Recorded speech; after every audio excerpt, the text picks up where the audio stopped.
Meu nome é Aline e até hoje me arrepio quando lembro do que vivi naquela casa. Faz mais de 10 anos, mas a lembrança ainda é tão vívida que parece ter acontecido ontem. Minha família sempre teve o hábito de se mudar com frequência, pois meu pai trabalhava como engenheiro civil e vivia sendo transferido de cidade em cidade. Quando ele foi promovido e enviado para coordenar uma obra em uma pequena cidade do interior de Minas Gerais, achamos que aquele seria um novo começo. A casa que encontramos parecia o lugar perfeito. Era uma construção antiga, mas bem conservada. Tinha um quintal amplo, árvores frutíferas e janelas grandes que deixavam o sol entrar durante a manhã. Assim que a vimos, sentimos algo diferente. Um misto de encanto e tranquilidade. Meu pai ficou animado por finalmente termos espaço de sobra. Minha mãe adorou a cozinha e o quintal. E meu irmão só queria um quarto grande para montar o videogame. Tudo parecia estar em harmonia. Nos mudamos em um sábado. Passamos o dia inteiro encaixotando, carregando e limpando o que podíamos. À noite, exaustos, meu pai montou apenas as camas para dormirmos. O restante ficou espalhado pelos cômodos, ainda dentro das caixas. Apesar da bagunça, a sensação de estar em um novo lar nos trazia uma certa alegria. Lembro que deixei meu celular perto da janela, tentando captar um pouco de sinal, e deitei abraçada ao travesseiro. Era por volta de 5:30 da manhã quando o aparelho começou a vibrar, alertando que a bateria estava acabando. Levantei, conectei o carregador e voltei para a cama. O despertador estava programado para tocar às 6:15, então pensei que teria ainda uns minutos de descanso. Deitei de bruços e fechei os olhos. Eu estava acordada, mas tranquila, prestes a pegar no sono.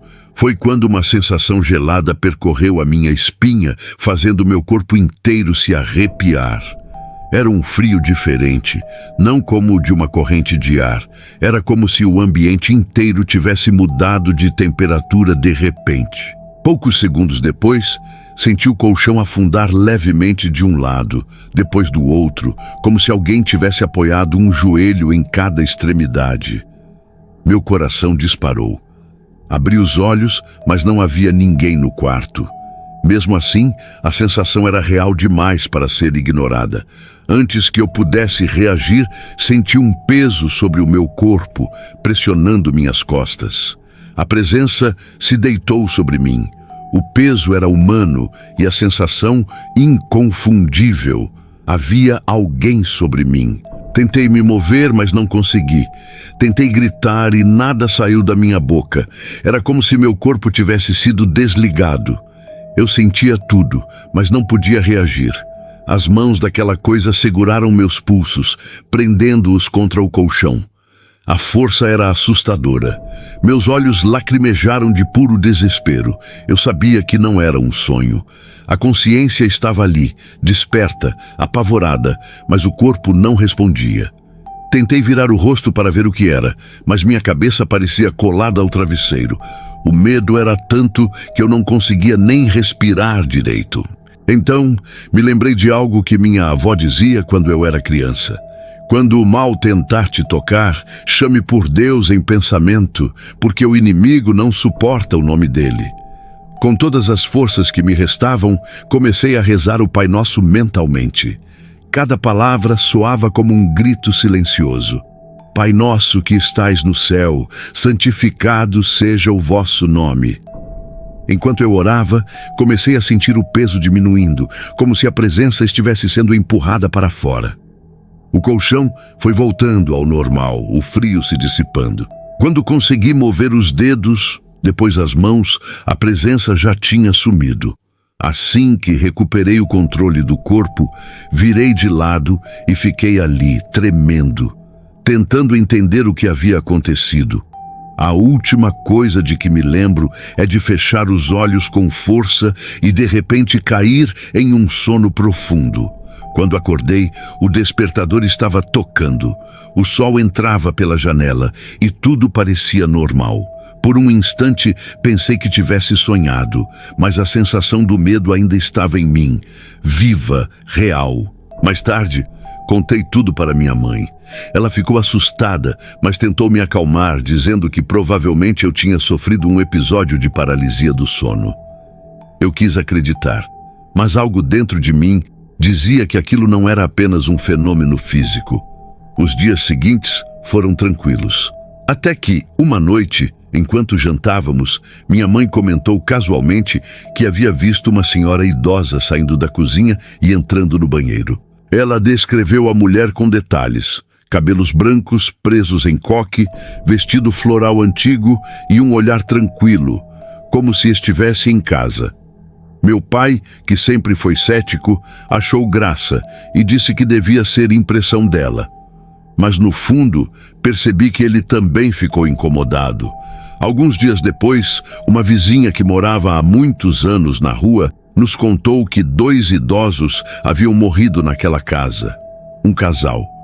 Eles viveram ali por décadas e faleceram com poucos dias de diferença, ambos de causas naturais. Segundo a vizinha, eles eram muito apegados à casa e sempre diziam que jamais a deixariam, mesmo depois da morte.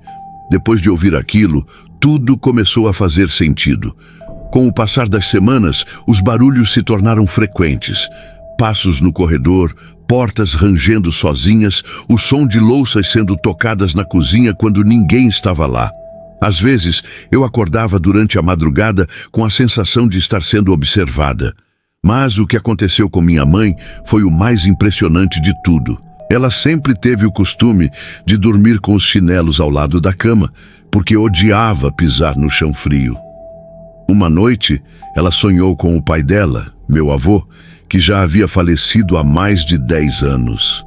No sonho, ele estava sentado no sofá da sala, sorrindo, e a chamava com a mão, dizendo: "Vem aqui, minha filha, senta um pouco comigo." Ela respondeu que precisava colocar os chinelos primeiro, pois não gostava de andar descalça.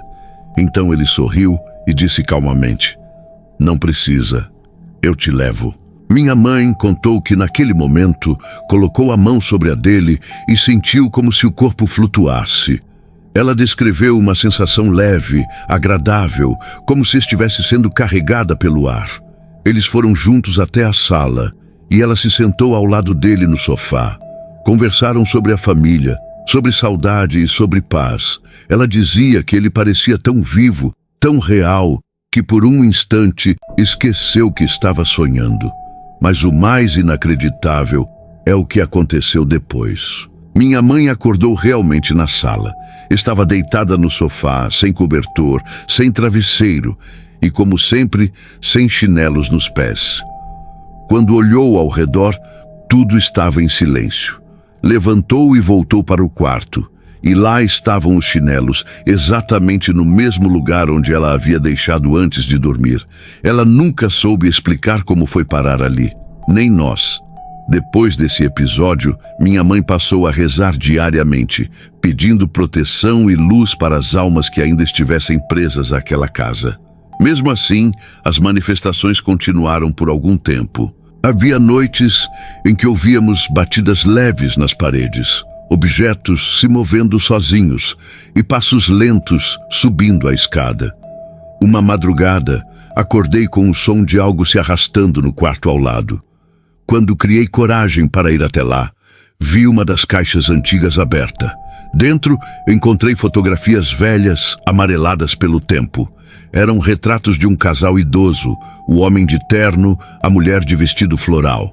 Exatamente como minha mãe havia descrito a aparição. Aquela imagem me fez gelar por dentro. Parecia uma confirmação silenciosa de tudo o que havíamos vivido.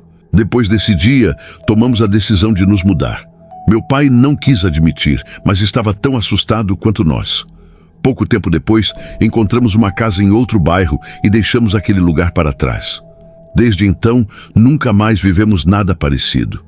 Mas até hoje, quando me lembro daquela madrugada, sinto um arrepio percorrer meu corpo. O peso sobre as minhas costas, as mãos invisíveis segurando meus pulsos, a respiração que tocava a minha nuca, tudo ainda está vivo na minha memória. Por mais que a ciência tente explicar com termos como paralisia do sono ou com alucinação hipnagógica, eu sei o que vivi. Senti uma presença real e nenhuma explicação racional pode mudar isso. Aquela casa ficou para trás, mas às vezes ainda sonho com o corredor comprido, com as portas de madeira rangendo e com a sensação de algo observando. E quando acordo, há sempre aquele frio súbito, como se algo me lembrasse de que algumas presenças nunca nos deixam completamente. Meu nome é Camila, tenho 34 anos e moro em uma pequena cidade no interior do estado de Pernambuco. Sempre fui uma mulher tranquila, trabalhadora e muito reservada. Nunca gostei de chamar atenção. E talvez por isso tenha demorado tanto para contar o que aconteceu comigo. Mesmo hoje, ao relembrar aqueles meses, um arrepio me percorre o corpo, como se algo ainda estivesse à espreita, observando cada palavra que escrevo. Tudo começou no final do ano de 2018, quando eu ainda trabalhava como atendente em uma pequena farmácia. Era um emprego simples, mas que me trazia sustento e me mantinha ocupada. Eu vivia sozinha, desde que minha mãe havia falecido há 3 anos, e desde então minha rotina se resumia a trabalhar, voltar para casa e assistir televisão até dormir. Não havia nada de especial na minha vida, pelo menos até o momento em que o inexplicável começou a acontecer. Naquela época, eu vinha passando por uma fase de extremo cansaço. Era um tipo de exaustão que não tinha explicação. Mesmo dormindo o fim de semana inteiro, acordava com o corpo pesado, como se tivesse passado a noite carregando sacos de cimento. No começo achei que fosse apenas o estresse do trabalho. Afinal, as cobranças estavam cada vez mais intensas e eu vinha acumulando tarefas que não eram minhas. Mas, com o passar dos dias, percebi que o problema não era físico. Havia algo muito mais profundo drenando minhas forças. Procurei médicos, fiz exames e todos os resultados davam normais. Nenhum sinal de anemia, infecção ou qualquer outra doença. Um dos médicos chegou a sugerir que eu procurasse um psicólogo, dizendo que meu problema talvez fosse emocional. Mas naquele momento eu não quis acreditar. Eu me considerava uma pessoa forte, racional e jamais imaginaria que algo sobrenatural pudesse estar interferindo na minha vida. Por volta do mês de novembro daquele mesmo ano, as coisas começaram a piorar. Passei a sentir uma presença constante dentro de casa. Era como se alguém me observasse o tempo todo, principalmente durante a noite. Às vezes, acordava de madrugada com a sensação de que alguém havia tocado meu ombro. Outras vezes, o colchão afundava levemente, como se alguém tivesse se sentado ao meu lado. Eu tentava me convencer de que era apenas impressão, que talvez fosse o cansaço me pregando peças. Certa noite, enquanto tomava banho, ouvi claramente o som de passos no corredor. Fechei a torneira e escutei atentamente. Os passos eram lentos, pesados, e pararam bem na porta do banheiro. Meu coração disparou e por alguns segundos fiquei imóvel, esperando qualquer movimento. Criei coragem, abri a porta de repente e não havia ninguém. O corredor estava vazio, silencioso. Apenas o vento que entrava pela janela da sala. Tentei ignorar e seguir com a minha rotina, mas algo dentro de mim já sabia que aquele era apenas o começo. Os dias seguintes foram marcados por sonhos estranhos. Eu sonhava sempre com o mesmo lugar, um quarto idêntico ao meu, mas com um espelho enorme na parede oposta à cama. Do outro lado do espelho havia algo me observando. Não era uma figura humana comum. Era uma sombra com contornos vagos, como se fosse feita de fumaça. E embora eu não pudesse ver seu rosto, eu sabia que aquela coisa me conhecia. Era uma certeza que me gelava por dentro. Com o passar das semanas, esses sonhos foram se tornando mais intensos. Em um deles, eu me vi deitada na cama e percebi que, ao meu lado, o reflexo no espelho se movia de forma diferente. No reflexo, eu me virava mesmo estando imóvel na vida real. A minha imagem sorria para mim, um sorriso lento, indecifrável, e logo atrás dela surgia a figura de um homem pálido, de pele esverdeada, com olhos sem cor. Era como se o sangue não circulasse em seu corpo. Naquela noite, despertei em meio ao terror, coberta de suor e com o coração acelerado. Tentei rezar, mas as palavras travaram na garganta. Um frio tomou conta do ambiente e eu tive a nítida impressão de que algo havia entrado no quarto. As cortinas se moveram, embora as janelas estivessem fechadas. Eu me encolhi, fechei os olhos e permaneci imóvel, implorando em pensamento para que aquilo fosse apenas um sonho. No dia seguinte, fui trabalhar como se nada tivesse acontecido, mas dentro de mim o medo crescia. Comecei a evitar dormir, ficando acordada até tarde, assistindo televisão, tentando me manter desperta, mas era em vão. Quando o sono finalmente me vencia, tudo voltava. Certa tarde, desesperada e exausta, fiz uma oração sincera. Pedi a Deus que me mostrasse o que estava acontecendo, que me deixasse entender a origem daquela força que sugava minha energia. Foi uma oração chorada, feita de joelhos ao lado da cama. Depois dela, adormeci, e foi nesse sono que vivi o episódio mais perturbador da minha vida. No sonho, eu estava novamente no meu quarto, mas havia algo diferente. O ar estava pesado, frio, e o espelho parecia ter ganhado vida própria. A superfície refletia uma luz turva, e do reflexo começou a sair uma figura humana. Era o mesmo homem pálido de antes, completamente nu, com a pele fria e sem brilho. Eu sabia que ele não era humano, sentia isso em cada fibra do meu ser. Mesmo assim, por algum motivo que até hoje não compreendo, não consegui me mover. Fiquei ali, deitada, paralisada, observando enquanto ele se aproximava lentamente. Sua presença exalava um cheiro estranho, algo entre o metal e o mofo.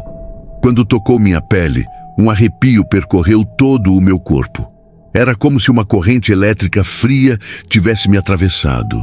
Senti medo, mas ao mesmo tempo uma força estranha me dominou. Algo dentro de mim dizia que eu não deveria resistir. Era como se uma voz suave sussurrasse em minha mente, me convencendo de que estava tudo bem. E, em meio à confusão de sentimentos, aquela criatura se deitou sobre mim.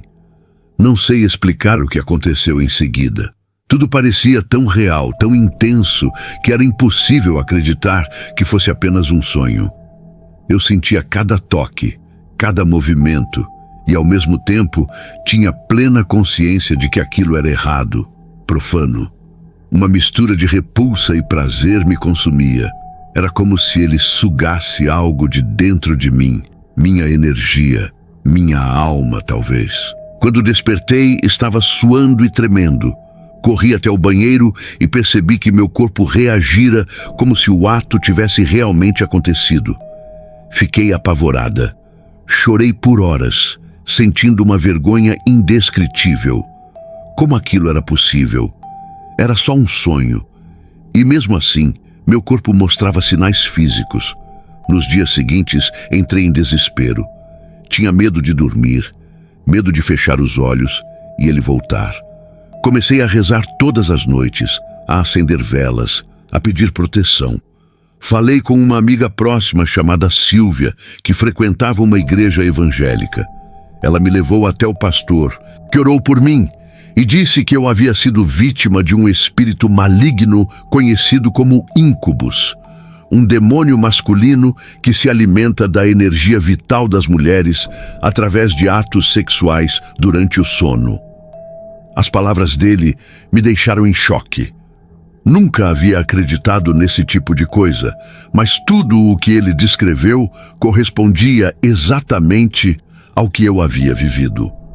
O pastor recomendou que eu orasse todos os dias, lesse os salmos e consagrasse o quarto. Eu fiz tudo o que ele mandou. Passei a dormir com a Bíblia aberta sobre o travesseiro e, por um tempo, as coisas realmente melhoraram.